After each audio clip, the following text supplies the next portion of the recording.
Rules of the road, very, very important. So, over the next couple of videos, we're going to be reading the rules and having a little discussion about them. This is for Courtney, Max, and Emmeline. It's rules of the road, very, very important. Very, very important. Okay? Okay, let's begin. First couple rules are just the general rules: application, responsibilities, definitions.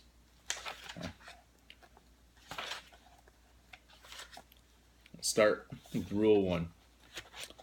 These rules shall apply to all vessels upon the high seas and in all waters connected therewith navigable by seagoing vessels. What does that mean? It means if you're on a boat and you're underway out on the water, the rules apply to you. Duh.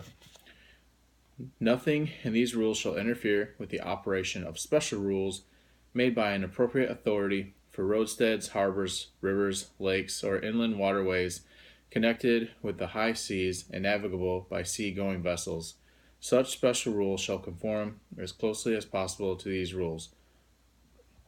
So there are places out there where boats can be that have the rules, but those rules should be in line with these rules.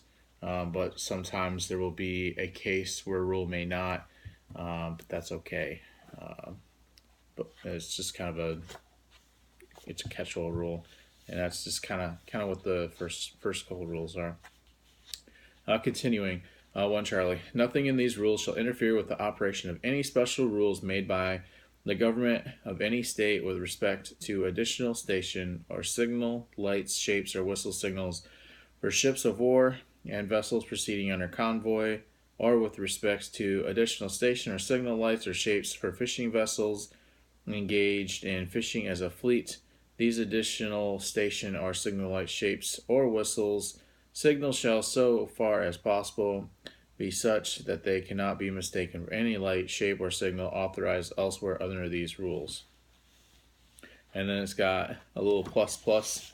If you look at the bottom, it says submarines may display as a distinctive means of identification an intermitting flashing amber yellow beacon with a sequence of 1 flash per second for 3 seconds, followed by 3 seconds off period, and it's CFR 70.7.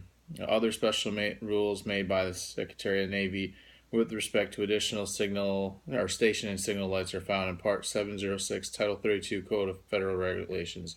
I'm not going to get into that, but there are vessels like a submarine where their configuration is different from the normal ship, so there are special cases. That's what it is.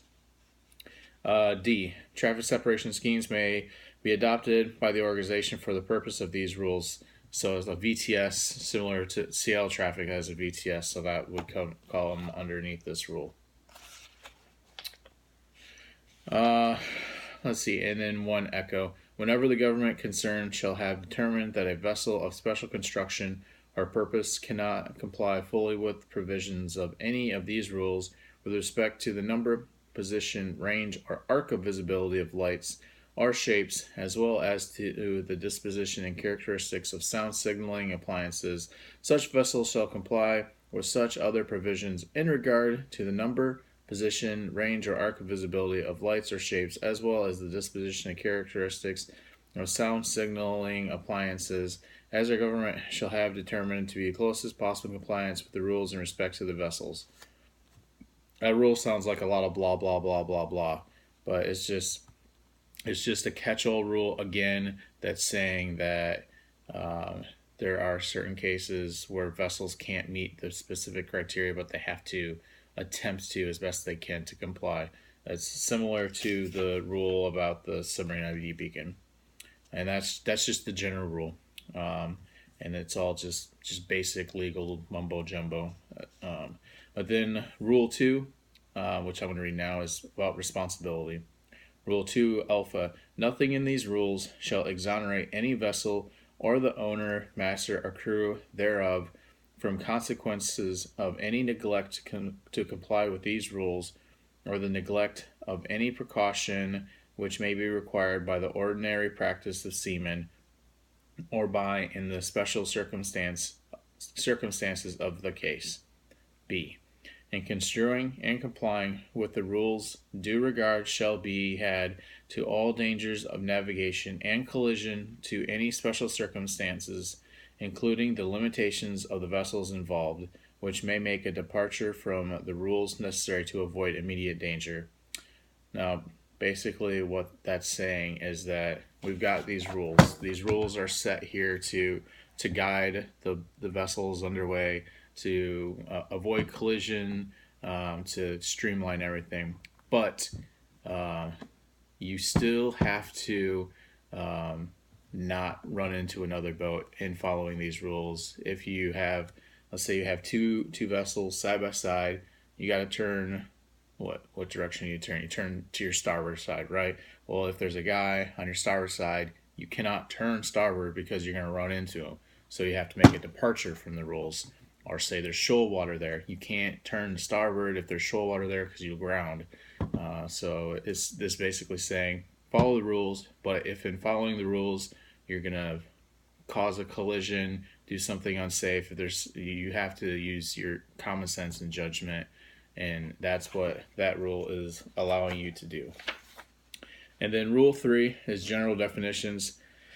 I'm not going to read it because it's huge. It's a page and a half. That's basically saying what different things are. So if you want to do that, you can read it, but I'm not going to read it. So that's 1 through 3.